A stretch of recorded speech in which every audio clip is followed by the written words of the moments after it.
Alright guys, we're back. It's been a hot minute. We haven't really done anything. Well, we've done some things. We lost some footage, but we're back. So, a couple things that have been going on since last spoke. We did a T5 swap on the 66, which I'm gonna go over, show you guys. So if you wanna do it for your 66 or 65 or whatever, you guys can go ahead and do that. But right now, we're doing some cutouts of the car. Make it stupid loud for no reason. It's gonna be stupid loud. And that's how we like it. So that's what we're doing. So I have to put down.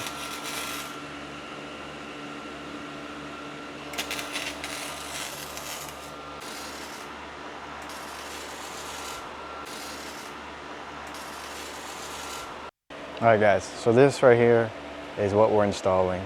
It's just an exhaust cutout. It's a manual one, so I'll have to get under the car actually when I want to open and close it, and just undo the pins, take it off, put the cover on, tighten it down. It's pretty simple, pretty straightforward. We're installing it kind of close to the headers.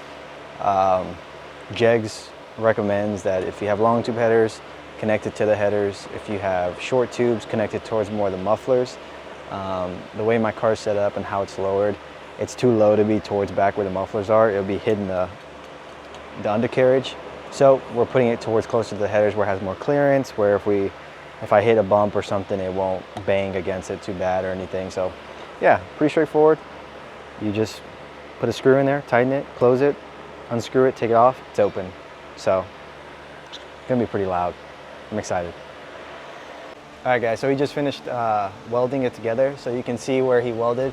This is where we had to cut. Originally I wanted to put it more back here, but because of the spacing and it would have hit this, we couldn't put it there. So I moved it a bit more forward. So this is where it's sitting at.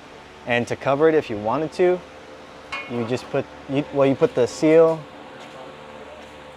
and then you put this over it, and then you just screw it down to close it, if you wanted to close it. But we're gonna leave it open, so, and see how loud it is. But besides that, we'll just go over the T5 install that we did, because we had the footage and then we lost it. So that's been on the car already for like maybe 2 weeks. 2-3 weeks. I haven't had any issues with it. So as you can see right here where the bell housing is, this adapter plate. So to use the original bell housing, to use your original clutch, I still have the Z-bar. I still have the push-in clutch. We bought this adapter plate. So the adapter plate allows for the T5 transmission to fit to the original bell housing without having to buy a new bell housing or anything like that. So I did my research on Modern Driveline to figure out what it is exactly I needed. They have a whole article you can look over. You can choose your year, your make, your model, and it'll tell you exactly what you need. So for me, you know, I wanted to budget build this because I didn't want to spend $5,000 or whatever, or $4,500. So basically, I bought the adapter plate. I bought a rebuilt T5 out of a 86 to 94 Fox body. And those years will be universal for like a 65, a 66. They're pretty much like a plug and play. The only thing you'll have to, if you have an automatic, you know, you'll have to buy all the stuff to switch it over to a manual. And if you have a manual, you can use your factory parts that are already in there, your factory clutch and everything, and all that good stuff. So yeah, I took a T5 that was rebuilt. I replaced the transmission mount from Modern Driveline.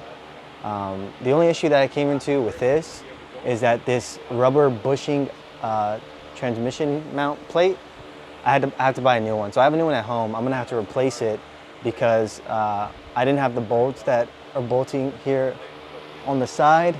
So I had to buy the bolts here on the side and the right transmission bushing just to fit this plate for the T5. Other than that, we had to adjust the drive shaft. So the drive shaft was originally 51 inches. We shortened it down to 50. We replaced the U-joints on both sides because mine were old and pretty worn out, so we replaced them and we got it rebalanced.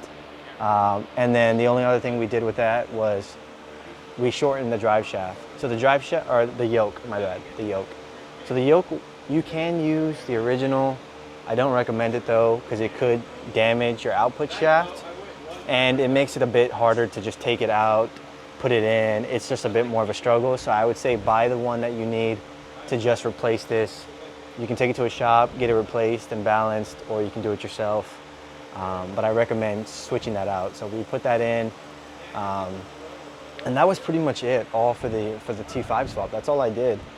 So I probably spent about like $2,000 in total putting it all together, compared to like 4,500. So which was pretty affordable. I'm pretty happy with it.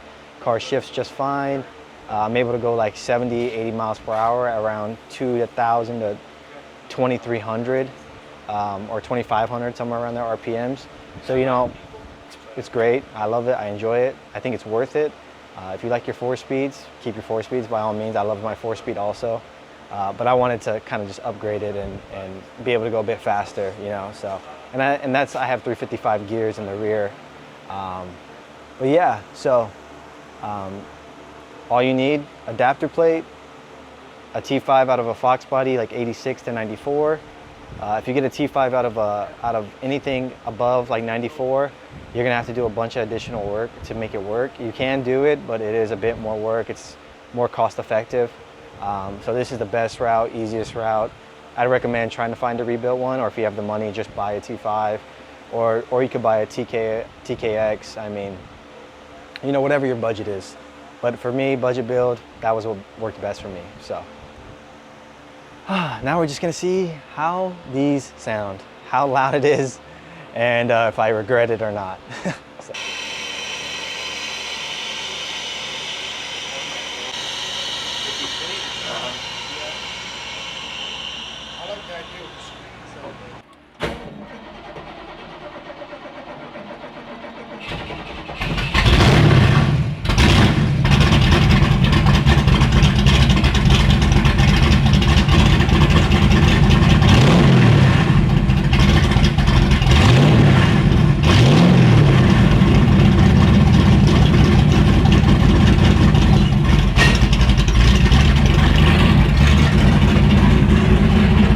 That's way better.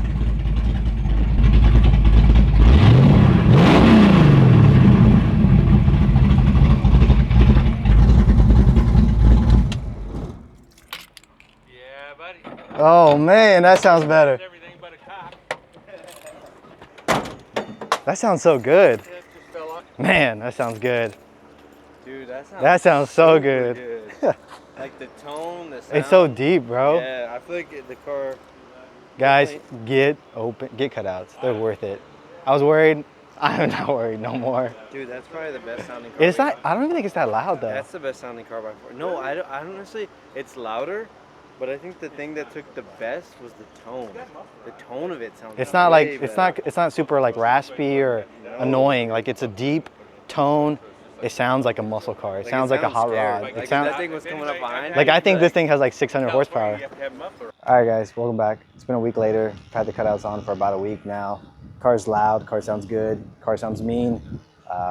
We have them closed off right now just because I want to be mindful for other people as of right now.